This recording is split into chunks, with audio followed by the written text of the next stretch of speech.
So I hope you've all been well, been busy making all the things. I certainly have been.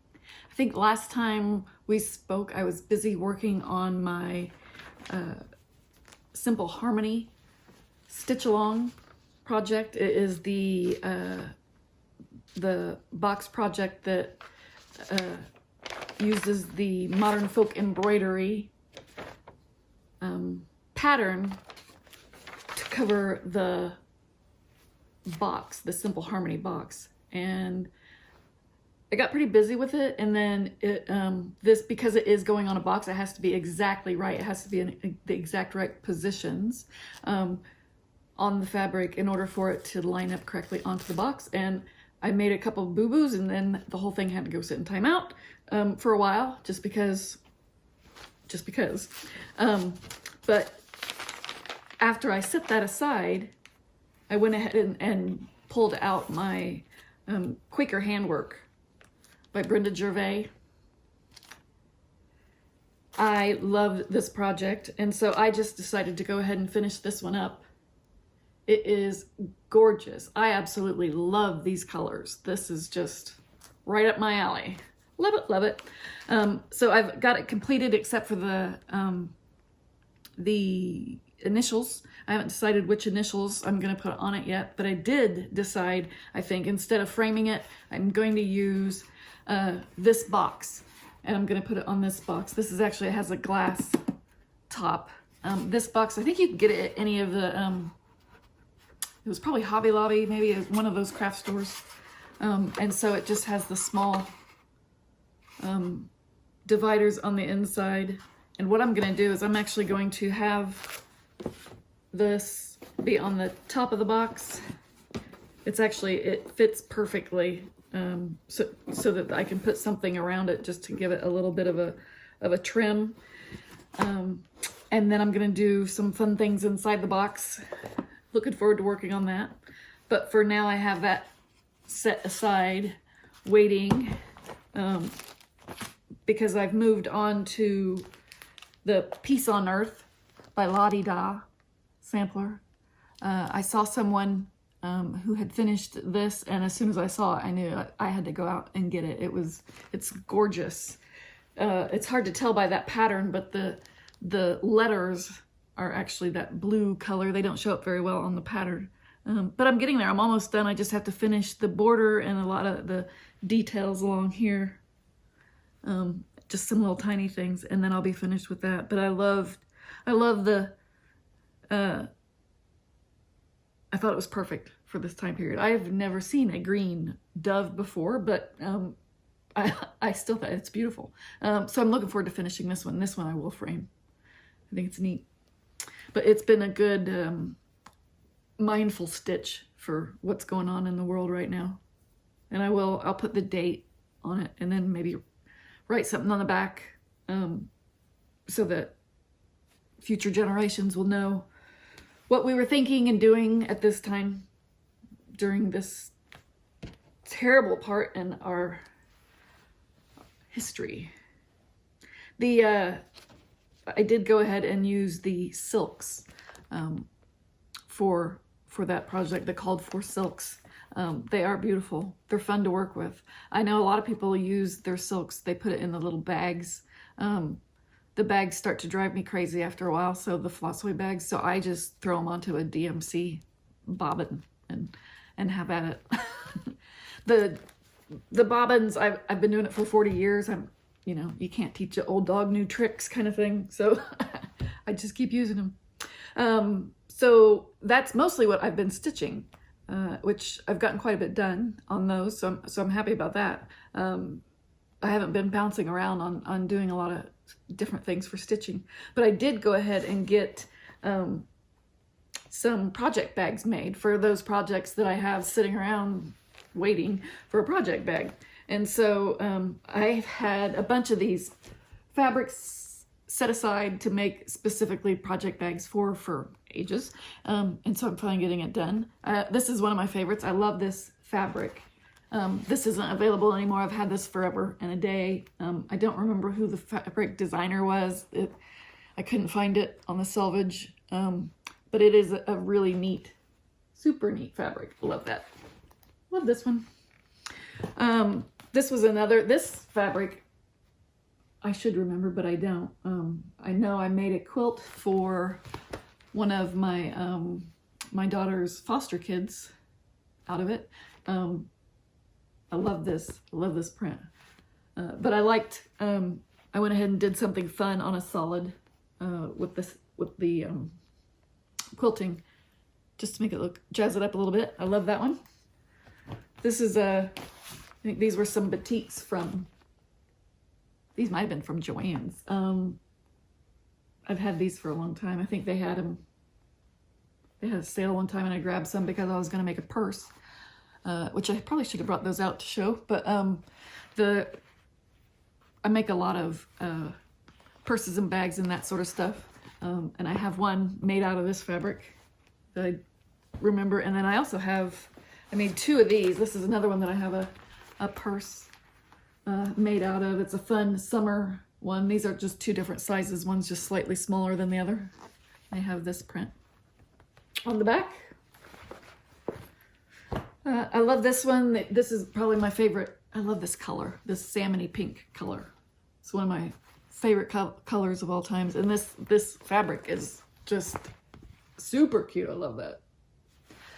So that was another one. So I was glad to get those off my to-do list. That'll keep me busy for a while and class up my plastic bags a little bit that I've been, my Ziploc bags that I've been carrying my projects in. So, and then I started working on some quilts for a couple of friends of mine. I did their long arming and I had to get some kinks worked out of my long arm machine, so I threw some of my own on in order to do that. And this quilt is one that I've just finished. It is a top that I made from it's a free tutorial online, and I can't remember where I can't remember where it is right now, but I'll link it below, and you can go. It's a super easy, very good beginner quilt. I had a lot of leftovers from making a larger quilt, a lot of leftovers from a jelly roll, and also a charm pack, and so I needed something to do with it, and I actually just searched for charm pack and jelly roll tutorial, and this was one of them that popped up, and it turned out really cute. I like the way it looks. Hopefully you can see some of this. I can't see what you're seeing. The stitching, the quilting design I really liked. I thought that was very cute. This is just a solid color on the back. And then there's one block, because it was just, I was using up leftovers. This block is brighter than the rest of them, and I thought what I would do is actually put in applique a heart there, and then have, I think probably live, laugh, love or something. I'll stitch that on there and make it look like that was intentional, which it was intentional, but just to make it a little more planned instead of oops. So that was one finish. Then I moved on. We are remodeling our at this old farmhouse, and I needed a new quilt for the master bedroom. And I had recently, I saw Pam Buda from Heartspun, is that it? Heartspun Quilts.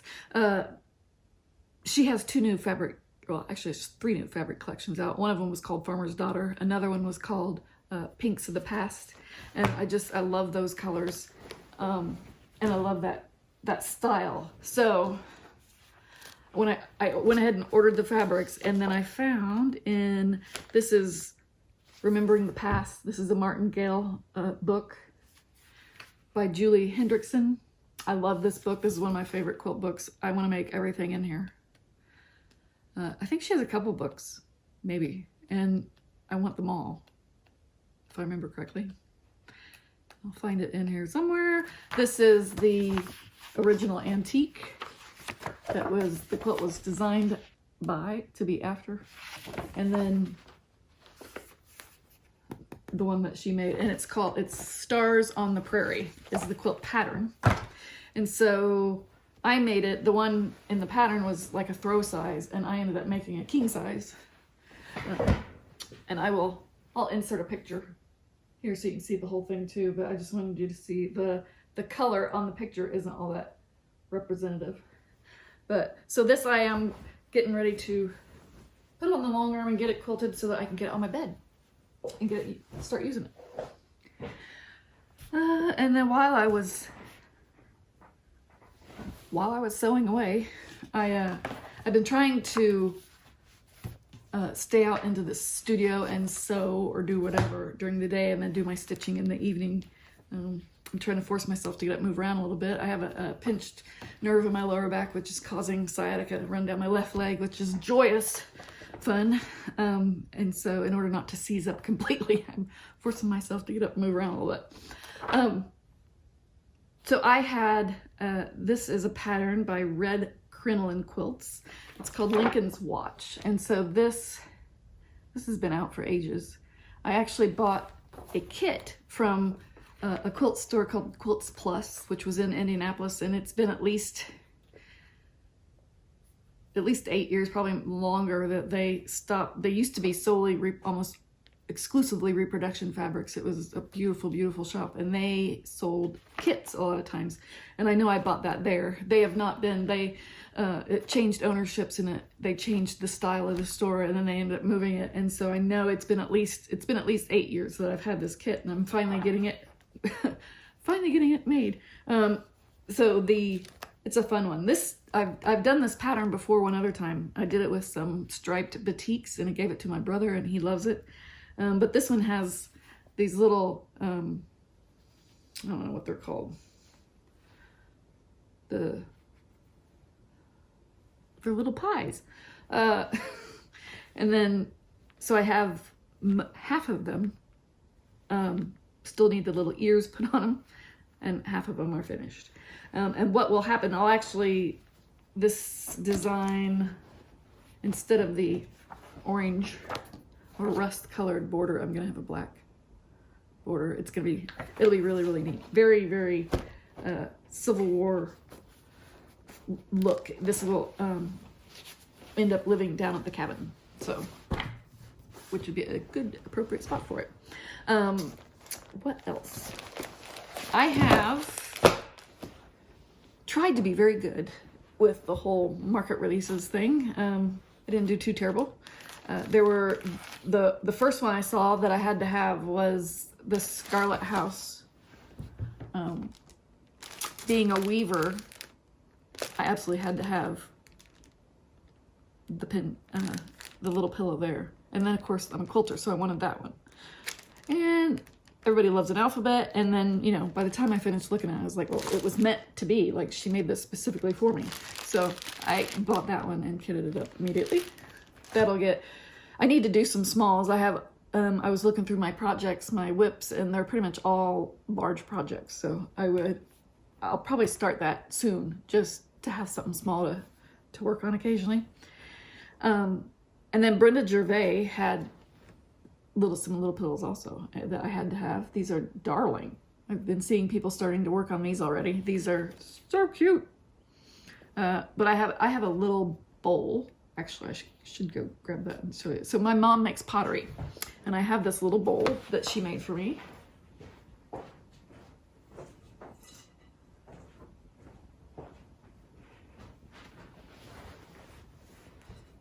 That is a crazy quilt.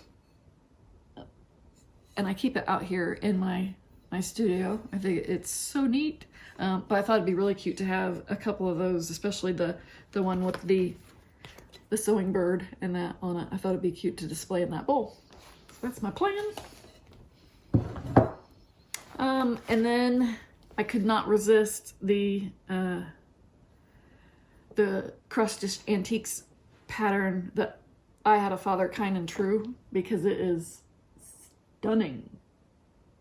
Absolutely gorgeous. I love that. Everything about this one. I don't normally do the Adam and Eve samplers, but I could definitely get into this one. I love red. Red's one of my favorite colors, so But I could see, even if I don't do the entire sampler, boy, they have great motifs in there in this pattern that you could use for something else. Like I could see several drums being made out of this, or all kinds of things. Love that. Absolutely love that. And then I did buy the Stacey Nash exclusive through the Homespun Needlework. It is the Bees and Birds sewing roll, Biscornu and Fob, because it's darling, and I'm a sucker for any kind of, you know, sewing related small projects, sewing rolls or any of that kind of stuff. If you put those out, I'll pretty much guarantee you I will buy them because I love them. And my free chart that I got to pick out, I did a pocket roll because, you know, if one is good, two is better. This is really cute. I printed it in black and white, but you should go to her store, Stacy's store, and check out the pattern. It's darling. And let's see. And then, since I was buying things, this goes back to the quilting. So Dawn put out a book with the applique patterns for this particular quilt. It's gorgeous. The quilt is stunning in and of itself. But what I wanted to do was I just wanted all of the patterns for all of these little applique pieces. You could do them for applique if you wanted, but I can also see using these for embroidery, all kinds of things. And there's tons and tons of them in here. This is a really, really nice book. I love that she spiral bound it so that you can actually lay it down flat and trace it. It's fantastic. Love that. Thank you for putting that out there, Dawn. That's fantastic. Fantastic. And then we went, my last trip to the cabin, I got out one day and ventured into the real world with human beings, which is unusual for me. And we went to a couple of my favorite thrift stores and quilt stores, and couldn't resist a few vintage finds. And I just want, some of them are kind of cute. I wanted to show them to you. So this was my, it's a little, height measurement chart. Hopefully you can see this. I can't tell how much of it you can see, but it's clearly vintage. It's got the vintage stains and whatnot on it, but it is darling. I loved it. So that I'm giving to my daughter to put in my grandson's room. Very, very cute. Might be something cute for somebody clever out there, designer, if you want to do something like that. Wouldn't that be something? Then let me show you a couple of these other things. So then at one of the antique stores, I found these. I've seen these stitched before, and I don't know how old they are. Maybe it was during that 1970s, you know, resurgence of the arts and crafts or things like that. That's kind of, it might even be newer than that. I don't know. But I know that I've seen them in thrift stores before. Here's another one. Isn't that cute? I thought, even if I don't stitch them, I could just give them to my granddaughter to stitch. Or I could just use them for display. So, went ahead and bought them. And then I found this little piece just because it was cute. With that cute little embroidery, and it looks like, you know, somebody did that crochet edge by hand. Very, very nice. A lot of work goes into these things, and then they sell them for 50 cents. And I end up bringing them home because I'm a sucker for little orphans. And then what I found, this is the coolest thing I found in a long time, so I really wanted to share it to you, or with you. These are, it's called Sampler Cards for Young Fingers. Isn't that cute? Just the box is cute, I think. But when I opened it up, it had these adorable paper charts, right? How cute are these? There's a rose. And then there's a little sampler.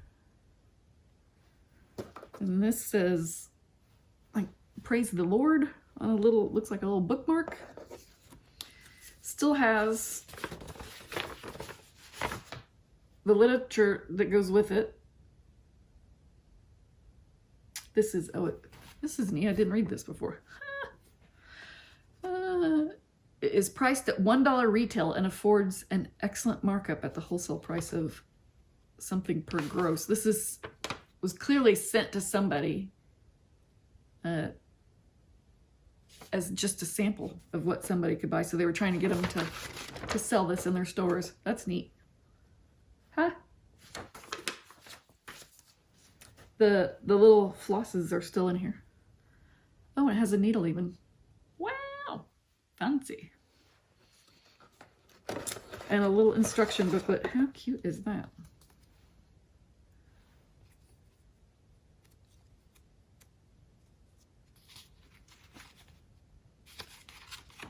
Huh. Cute. Tells you exactly how to do it. I just love this. So cute. It reminds me of the, I have some other sample things that are with, of course they're made out of plastic now, for kids to first learn how to stitch. But this would definitely, these are much more charming than the little plastic ones. For sure. But wouldn't that be cute? I think this would be cute, you know, with the little display of stitched items or something like that. Like it. Made in the USA by Whitman Publishing. Isn't Whitman the candy? Like, no. Yeah. Whitman samplers? I don't know. My brain no longer processes information correctly. It all kind of merges together and then comes out like confetti. And while I was there in the thrift store, I also found the cutest little pincushion. Isn't that darling? It's a little chair. I thought that was so cute.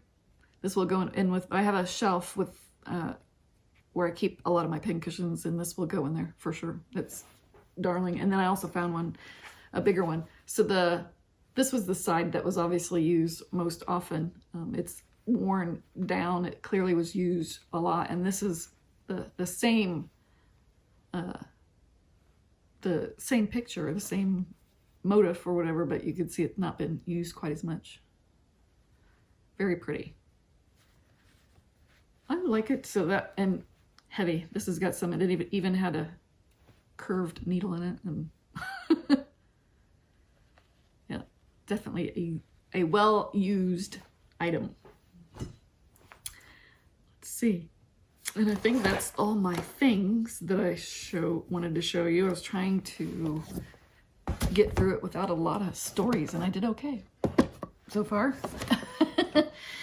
So today, my collectible of the week, the month, or of the episode is this accordion style sewing box. So this style of box, you see them everywhere. They've been made for who knows how long. I tried to look it up and couldn't figure it out.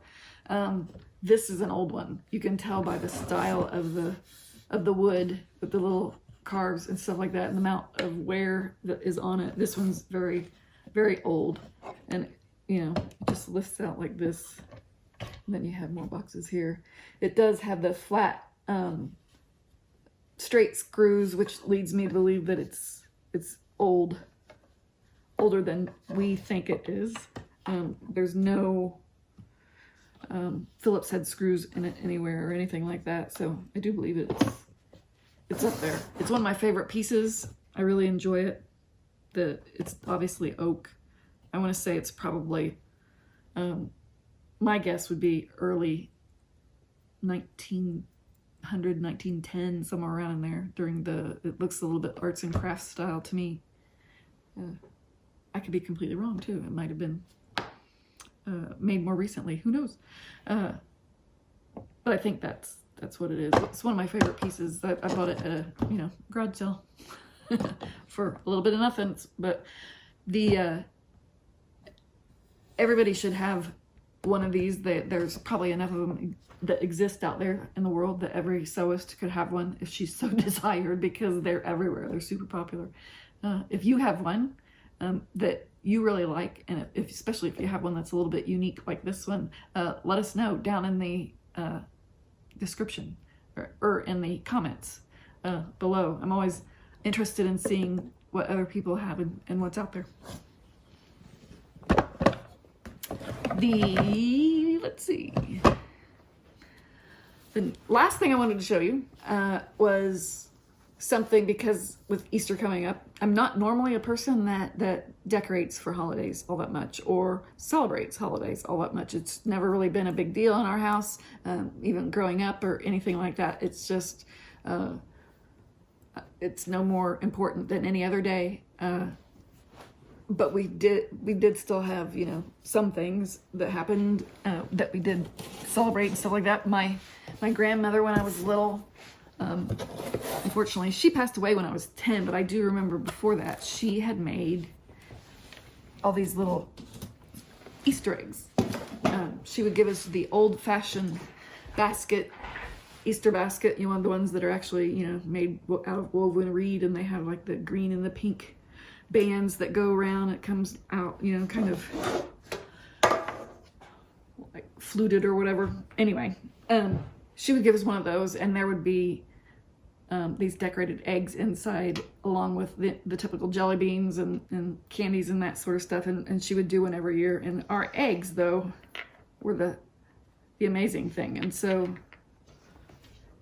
each year there would be a fancy one like this. This is the little girl. She has like the fancy little Easter bonnet on. And these were just a few of them. This one I think was my favorite. This little girl had a cute little hat. And there would be, she would have one fancy one with the outfit and everything, and then there would be other little ones along with it. This one I thought was really cute too.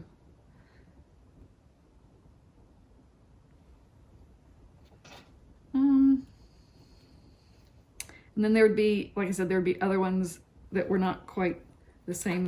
This was just simply painted. This is pretty easy. Of course, it would have the little hook to hang it on something made out of pipe cleaner. This is the same thing, only if you look closely, that is actually a bouquet of flowers that she painted. Miniature bouquet of flowers. On the other side, it's a miniature landscape made to look like one of the old Victorian eggs. These are more of the glossy painted ones. This one actually has rabbits. So cute. And she did some other ones. This was the other type of thing. She would just draw on some of them with their names and whatnot. This one has dried flowers that was decoupaged onto it. Again, made to look like an old Victorian. And then sometimes there would be glass eggs. Lots of fun. Those are ones that we kids would, like I said, would receive, and we got to play with. And luckily my mom saved these for me, because they're little treasures in my opinion. I should get them out every year, but I don't. It's been a while since I've had them out. And then she also would make the